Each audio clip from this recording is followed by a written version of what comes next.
Sampai ketemu lagi Bapak Ibu, saudara-saudari yang saya banggakan di dalam channel saya. Kali ini saya akan membahas satu bahasan yang menurut saya sangat penting untuk kita ataupun untuk seluruh staf bahkan karyawan di perusahaan yang kita pimpin. Bahan ini yaitu Basic Philosophy for Success in Life sering saya sampaikan di dalam atau sebagai materi pembinaan untuk internal di grup perusahaan yang saya pimpin. Namun atas usulan dari beberapa manajer, saya diminta untuk men-sharingkan hal-hal yang selama ini menjadi berkat dan dianggap baik oleh mereka untuk disebarluaskan melalui channel resmi saya ini, supaya juga menjadi berkat bagi Bapak Ibu, saudara-saudari sekalian. Sekali lagi tema bahasanya adalah Basic Philosophy for Success in Life. Nggak cuman for success. Kalau for success itu seringkali diartikan jadi bertambah kaya, jadi bertambah banyak perusahaannya. Tetapi orang yang dianggap sukses di dalam karirnya, dianggap sukses dalam bisnisnya, dengan terbukti bahwa bisnisnya semakin berkembang biak, kemudian pundi-pundinya semakin membengkak.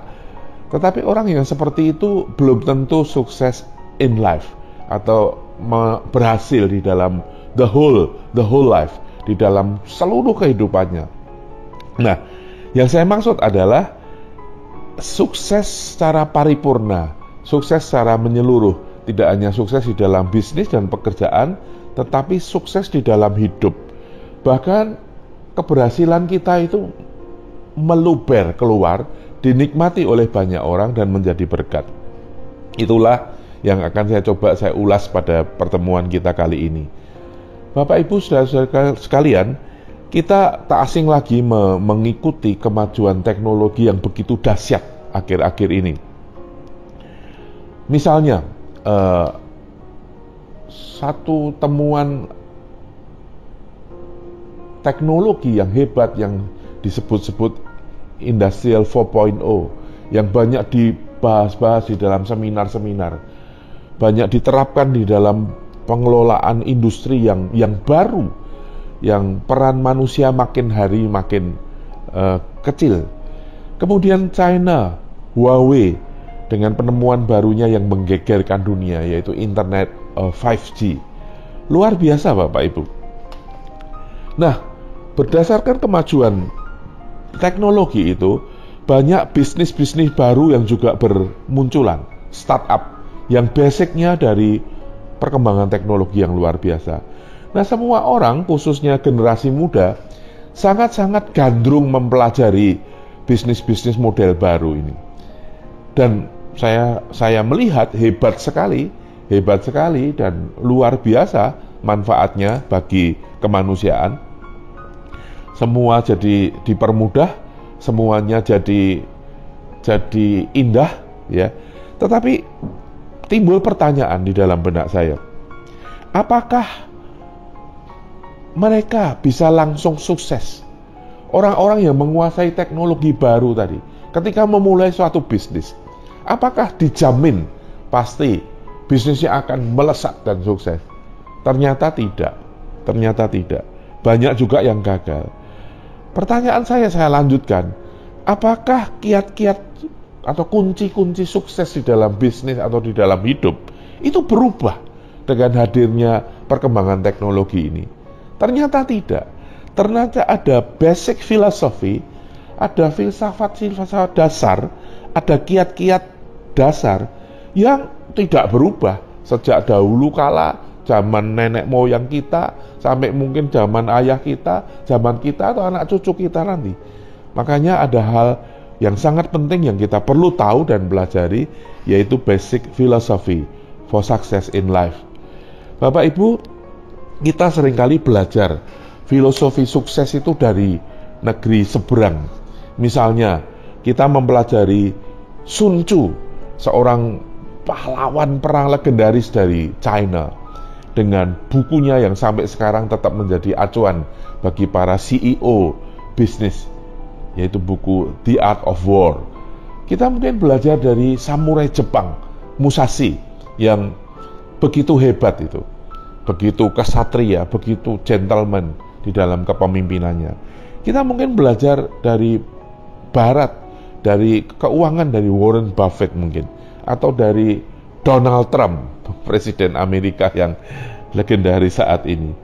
Tetapi kali ini, Bapak Ibu, saya ingin menggali atau mempelajari filosofi-filosofi yang tidak kalah hebatnya dari negeri sendiri. Bahkan kali ini saya akan mengangkat bukan orang lain, tetapi engkong saya sendiri, kakek saya sendiri. Almarhum, beliaunya bukan orang hebat atau orang yang tokoh masyarakat atau bagian, enggak. Jadi engkong saya almarhum ini nama Tionghoanya Lim Cheng Wat, nama Jawanya itu Karyo Mulyono.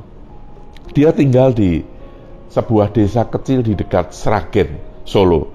Nah, saya banyak belajar dari engkong saya ini, terutama ketika liburan sekolah saya seringkali berlibur ke rumah engkong saya di desa, dan melalui pitutur itu wejangan, cerita yang mengandung makna, itu seringkali diceritakan ketika sore hari sudah selesai, beliau selesai kerja, kemudian bercengkrama dengan cucu-cucunya, kemudian kami semua duduk dan mendengarkan beliau berpitutur gitu.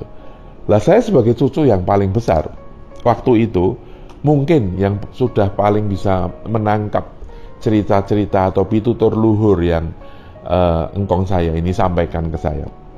Nah, saya ingat persis dan akhirnya menjadi way of life saya juga di dalam memimpin bisnis sampai sekarang ini, yaitu yang dijelaskan, saya bahasakan lagi supaya mudah, adalah filsafat muluk. Jadi Bapak Ibu, terutama bagi orang-orang yang tinggal di Jawa, itu sangat paham bahwa ada kebiasaan orang Jawa itu makan itu pakai tangan. Makan pakai tangan inilah yang disebut muluk. Jadi nggak pakai sendok, nggak pakai garpu, tapi pakai tangan. Konon katanya makan pakai tangan itu lebih enak daripada pakai sendok. Walaupun saya sendiri sampai sekarang nggak pernah bisa makan pakai tangan, tetapi saya seringkali makan dengan banyak orang, dengan banyak tamu, terutama kalau pas makan ayam goreng atau mungkin kepiting begitu ya, itu nggak bisa atau nggak enak kalau makan ayam goreng atau kepiting, apalagi pakai sendok gitu. Pakai tangan itu terasa lebih nikmat, dan banyak orang yang makan sampai keringetan, bukan karena pedas, tetapi karena rasanya begitu nikmat. Makan sampai keringetan boleh dan baik, tetapi menurut saya kalau kita kerja harus lebih keringetan daripada makan keringetan. Kalau sampai makannya keringetan tapi kerjanya nggak pernah berkeringat, wah itu masalah besar buat saya. Oke Bapak Ibu, saya lanjut. Apa itu filsafat muluk? Engkong saya ini bercerita, kalau kamu mau makan enak dengan muluk, itu harus pakai 5 jari ini. Betul Bapak Ibu, muluk nggak bisa pakai cuma 1 atau 2. Kalau 2 itu sumpit, chopstick. Muluk itu pakai 5 jari ini. 4 pun nggak bisa, harus pakai 5 jari ini. Artinya, kalau kamu di dalam hidupmu tuh punya 5 kualitas ini, basic philosophy for success, 5 kualitas sukses, maka kamu akan hidup. Kamu akan bisa makan enak, makan dengan enak. Artinya kamu bisa hidup bahkan sukses di dalam hidupmu. Nah kemudian apa itu filsafat muluk yang dibagi menjadi 5 ini? Almarhum menceritakan bahwa yang pertama dan utama, ini jari yang paling tinggi, beliau memberikan ilustrasi, ini jari tengah, ini jari yang paling tinggi, yang paling utama dan pertama ini adalah jujur. Jadi hidup itu harus jujur, kerja itu harus jujur. Ini jadi syarat mutlak, makanya disebutkan yang utama dan yang pertama. Tanpa jujur, kita nggak mungkin bisa menjadi orang sukses. di dalam pekerjaan, di dalam karir, di dalam mengelola bisnis, apalagi di dalam hidup. Nggak mungkin, nggak mungkin. Saya waktu itu sebagai anak kecil bertanya-tanya, yo, apa ini maksudnya apa ini? Nggak terlalu ngerti.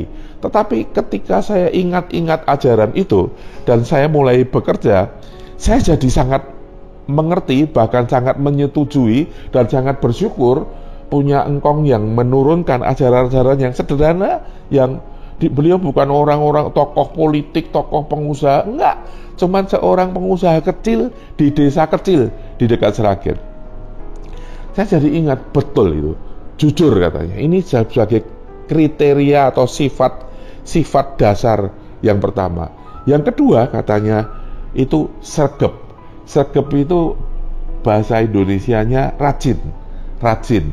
Rajin itu lawan katanya malas. Ya. Almarhum mengajarkan bahwa kerja manusia itu harus rajin. Ini kualitas yang sangat baik, sangat menunjang untuk sukses. Kalau kita pinter, saya waktu itu tanya, kok nggak pinter Kong? Kok yang utama nggak pinter? Bukan.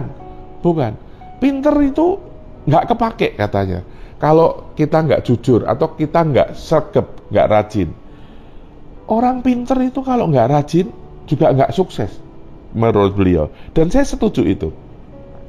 Orang pinter kalau malas, waduh, nyebelin Bapak Ibu, nyebelin. Orang pinter kalau nggak mau berbuat, nggak mau bekerja dengan tekun, dengan sungguh-sungguh, nyebelin. Dia cuma pintar ngomongnya doang, tetapi malas. Bahkan di dalam sebuah ayat suci di kitab suci saya dikatakan aneh sekali. Si pemalas itu seperti ibaratnya orang yang sudah mencelupkan tangannya di pinggan itu di piring tempat lauk gitu. Tapi dia malas untuk mengangkat tangannya dan memasukkannya ke mulut. Aneh ya, semuanya sudah tersedia, untuk makan aja dia malas. Jadi rajin ini penting. Dan disebutkan bahwa rajin itu pangkal pandai, hemat itu pangkal kaya katanya. Itu nasihat yang seringkali kita hafalkan sejak di sekolah dulu. Jadi rajin itu kriteria kedua, supaya seseorang itu sukses di dalam pekerjaannya, karirnya, bisnisnya, atau di dalam kehidupannya. Tetapi harus jujur. Karena kalau rajin tanpa kejujuran, yang pertama tadi, percuma. Kita cuma rajin untuk menipu. Rajin untuk ngakalin orang, ya. Rajin untuk mencuri. Rajin untuk korupsi. Wah, repot, ya. Jadi rajin itu percuma kalau nggak jujur. Jadi rajin itu kualitas kedua yang harus sudah ada kualitas pertamanya, yaitu jujur. Pertama jujur, yang kedua rajin. Yang ketiga, ya, kata engkong saya itu mantep. Mantep itu apa ya? Ini bahasa Jawa itu kaya sekali maknanya, sehingga terjemahannya itu nggak bisa langsung kata per kata gitu. Mantep itu bahasa Indonesianya mantap. Mantap itu apa ya? Mantap itu sebuah rasa. Nggak cuman di kognitif, nggak cuman di otak, tapi rasa sampai masuk ke hati, sampai masuk ke sanubari. Kita minum kopi, rasanya mantap gitu. Nah, engkong saya itu menasihati, kalau kamu kerja, kamu harus jujur, kamu harus rajin, tetapi kamu harus mantap. Artinya sepenuh hati, artinya sangat menikmati dan menimbulkan rasa puas yang munculnya dari dalam, bukan karena di-trigger, distimulus dari luar, tetapi memang dari hati sendiri. Ketika melakukan pekerjaan itu mantap, ya. Saya tanya waktu itu, Kong, mantap itu apa? Mantap itu ora lecean katanya. Ora lecean, ini bahasa Jawa lagi. Ora lecean. Artinya lecean itu gampang sekali pindah, mudah sekali goyah. Jadi kalau saudara bekerja, sedikit-sedikit kena tantangan sedikit goyah, terus berpikir yang lain, terus kerja baru dimarahin sedikit sama atasan, terus sakit hati, terus mau cari pindah kerjaan. Orang seperti itu nggak akan sukses. Itu menurut kakek saya. Dan saya yakini yes, absolutely yes. Jadi mantap itu selain rasa, itu tidak lecehan, tidak gampang pindah-pindah, tidak gampang terpengaruh, tidak gampang patah semangat, apalagi patah hati, tapi dia terus setia dan terus menekuni, melakoni apa yang sudah diputuskan di dalam bekerja. Itu kualitas yang ketiga. Kemudian beliau melanjutkan dengan yang keempat itu setiti. Setiti itu terjemahan dekatnya itu teliti. Tetapi lebih dari teliti. Artinya setiti itu lebih dari teliti. Lebih dari sekedar teliti. Saya tanya, apa Mbah setiti itu? Dia terus menjelaskan, setiti kui dimemeti, dijelimeti. Wah, ini bahasa Jawa itu kalau kita pelajari itu indah dan dalam sekali. Jadi selain teliti, itu ada jiwa dimemeti, dijelimeti, itu artinya dipetanin. Kalau kerja itu dipetanin, dipetanin itu dipetakan, dikontrol satu persatu. Dijelimeti itu apa ya? Dijelimeti itu dicerna, apa ya? Dikerjakan dengan rasa memiliki yang tinggi. Dikerjakan dengan tuntas, nggak separuh-separuh. Dikerjakan dengan semangat, jangan sampai salah. Harus sesempurna mungkin. Itu artinya setiti. Ya, jadi penjabaran jadi setiti itu sangat luas, sangat kaya. Dan yang terakhir katanya last but not least itu ngati-hati, atau diterjemahkan hati-hati. Jangan sampai gegabah, jangan sampai pokoknya sikat dulu urusan belakang. Jangan sampai pokoknya jalan dulu, mikirnya nanti. Ya. Jadi 5 pelajaran dari engkong saya, orang sederhana yang memulai kerjanya dengan jualan timlo, dengan dipikul berjalan turut kampung, akhirnya sampai sukses mendirikan toko reparasi sepeda dan toko sepeda. Waktu itu jarang sepeda motor ya, toko sepeda terbesar di desanya. Saya sangat bangga sekali dengan engkong saya dan pelajaran sederhana ini, yaitu filsafat muluk yang terdiri dari 5 kualitas diri, basic philosophy, filsafat dasar yang harus ada agar kita bukan hanya sukses di dalam karir, di dalam bisnis, tetapi sukses di dalam hidup. Ini sangat-sangat saya pegang sampai hari ini. Saya mengelola berbagai unit bisnis. Saya ulangi lagi, yang pertama dan yang utama itu adalah jujur. Kejujuran ini nomor 1. Yang kedua yaitu rajin. Yang ketiga itu mantap, rasa mantap. Kemudian setiti itu teliti, dan yang terakhir ngati-hati itu hati-hati. Kiranya pelajaran sederhana dari kakek saya ini menjadi berkat buat kita semua untuk melanjutkan ya, mengelola bisnis, bekerja di tengah kesulitan pandemi corona yang belum berakhir ini. Dan kita tidak tahu apa yang terjadi ke depan, tetapi kalau kita punya kualitas diri yang menjadi filosofi dasar ini, saya yakin dengan pertolongan Tuhan kita akan meraih kesuksesan, bukan cuma di dalam bisnis, tetapi sukses secara paripurna. The whole life kita sukses dan menjadi berkat bagi banyak orang. Terima kasih para pendengar yang budiman. Terima kasih.